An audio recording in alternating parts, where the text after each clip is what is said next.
Immunology, an overview. In this video lecture, we will understand the terms immunity, immune system, immune response, immunology. We will also see types of immunity and what if immunity fails.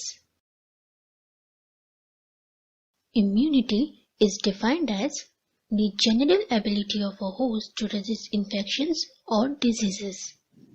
In Latin, immunus means exempt, which means free from burden. So it is immunity which protects us from pathogens and diseases. Immune system. Immune system is the collection of cells, molecules, tissues and organs within an organism. It is the immune system which mediates resistance to infections.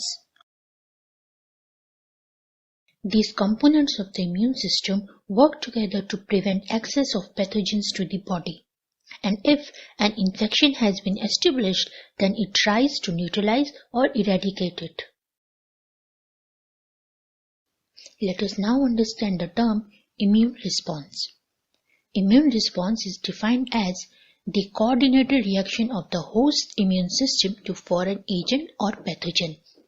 Now the coordinated reaction here, it reflects that all the components of immune system are involved. Immune response, it involves recognition and defending strategies against the invader. Let us take an example to understand what immune response is. Phagocytosis. We all are familiar what phagocytosis is. Now, when a phagocyte recognizes a pathogen inside a body such as a bacteria, it ingests it and internalizes it.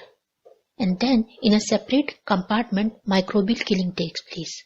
The process is simple, but from production of phagocytes to their activation, all is done by immune system.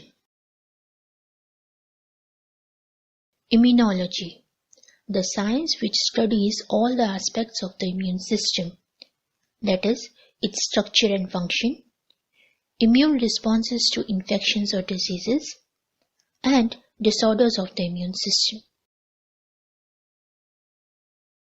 Types of immunity.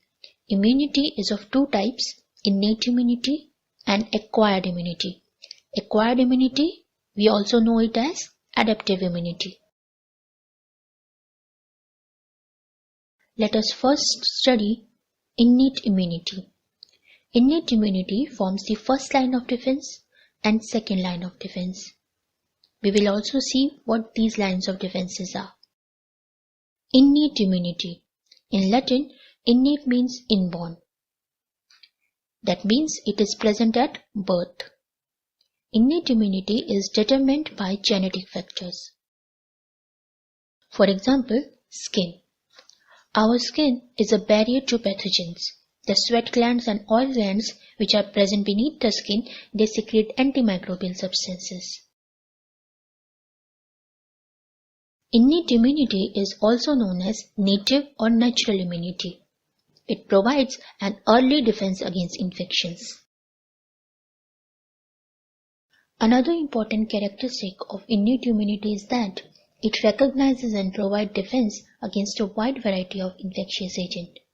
These include bacteria, fungi, protozoa, and viruses. Now, since it recognizes such wide variety of pathogens, there must be some mechanism or strategy to recognize them. So what is it? Innate immunity recognizes structural features shared by microbes. For example, lipopolysaccharide of gram-negative bacteria. Let's say A, B and C. These represent different species of gram-negative bacteria, which means all these three bacteria have a common structural feature, that is lipopolysaccharide, since they belong to gram-negative group. Now, this is a defensive cell of innate immunity, for example, phagocyte. Now, this single cell, that is this phagocyte, will be able to recognize all these three bacteria. Why? Because this cell is capable of recognizing lipopolysaccharide which is present in all these three bacteria. Thus, the strategy or mechanism of defense of innate immunity is same regardless of pathogen type. So it is also known as non-specific immune response or resistance. Innate immunity responds quickly, that is within minutes or hours. It has no memory of encounter or immunological memory. That means it does not remember prior contact with the pathogen if the same pathogen attacks again. As we said earlier, innate immunity forms the first line of defense and second line of defense. To understand what these lines of defenses are, first we have to understand what are the routes of entry for pathogens in human body. The routes of entry for pathogens in human body are skin and mucous membranes of respiratory tract, gastrointestinal tract, urinary tract and reproductive tract. First line of defense. First line of defense provides physical and chemical barriers to the invading pathogens. The components of first line of defense are skin and mucous membranes. Skin and mucous membrane, they secrete some chemicals which are antimicrobial in function. So, first line of defense prevent access of microbes into the body. Second line of defense. When first line of defense fails, that is, when microbes get entry into the body, second line of defense comes into play. The main components of second line of defense are phagocytes, antimicrobial substances, natural killer cells, inflammation, fever. The function of second line of defense is destruction or elimination of microbes which penetrate the body. Let us now summarize main points of innate immunity. Innate immunity, also known as natural or native immunity. It is non-specific immunity. Immunological memory is absent. It responds quickly, that is within minutes or hours. The main components are skin and mucous membrane, which forms the first line of defense. And second line of defense is formed by phagocytes, antimicrobial substances, natural killer cells, inflammation, and fever.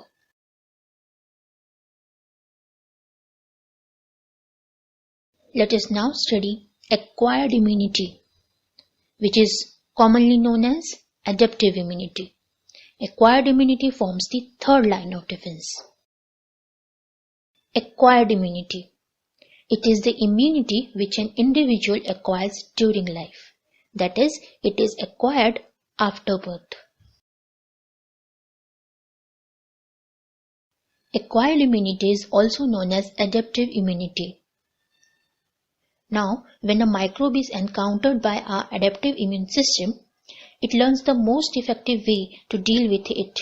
That is, it adapts or changes accordingly. Another important feature of acquired immunity is that it is highly specific in action, and therefore it is also known as specific immunity. Let us understand the specific nature of the acquired immunity by taking an example. Let's say X and Y, these represent bacteria.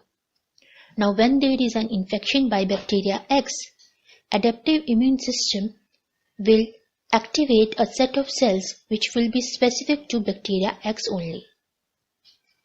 In case bacteria Y infects, these cells which are produced in response to bacteria X will not be able to defend against bacteria Y. Instead, a separate set of cells will be activated which will be specific to bacteria Y. Thus, adaptive immunity is highly specific in nature.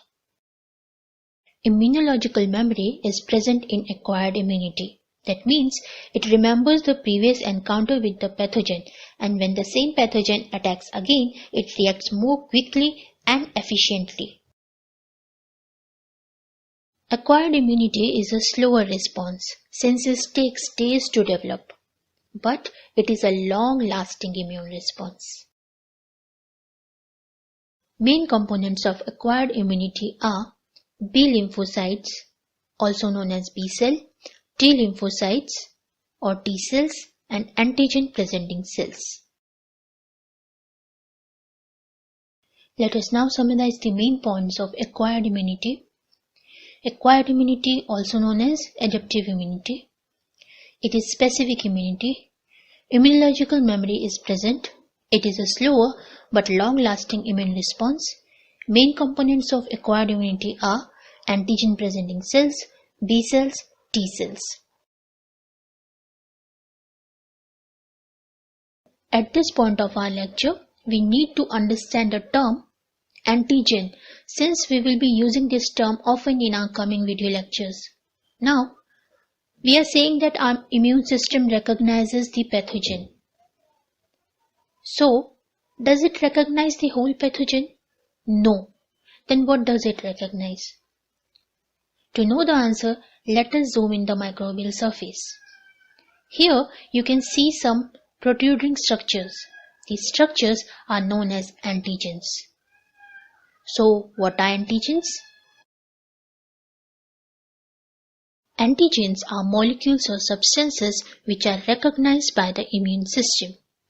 They are usually proteins on the surface of microbes and their byproducts.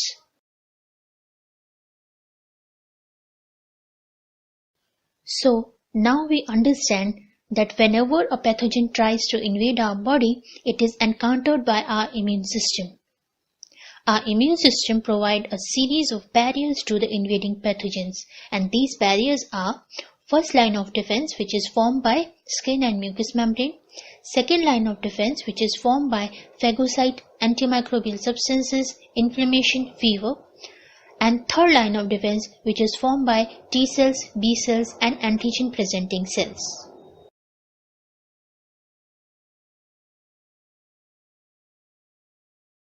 Now we understand that how important our immune system is. But what happens if immune system fails?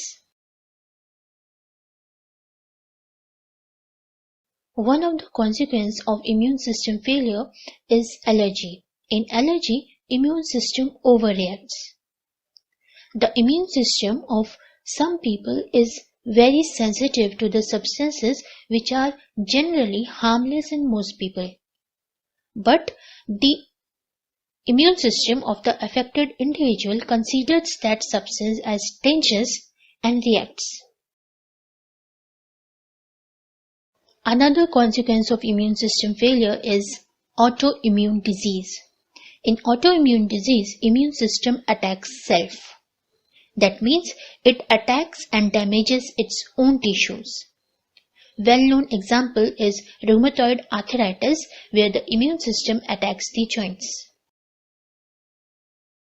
We all are familiar to HIV/AIDS. HIV/AIDS is an immunodeficiency disease. In immunodeficiency disease, immune system fails to respond appropriately to a disease-causing agent, and thus the patient is now prone to viral and bacterial infections. At the end of this video lecture, let us summarize the main points. Immunology. It deals with immune system and immune response. Based on type of immune response, immunity is of two types: innate immunity, adaptive immunity. They together form barriers to pathogens which are known as first line of defense, second line of defense, and third line of defense. If immune system fails, it leads to the consequences which are allergies, autoimmune diseases, and immunodeficiency diseases.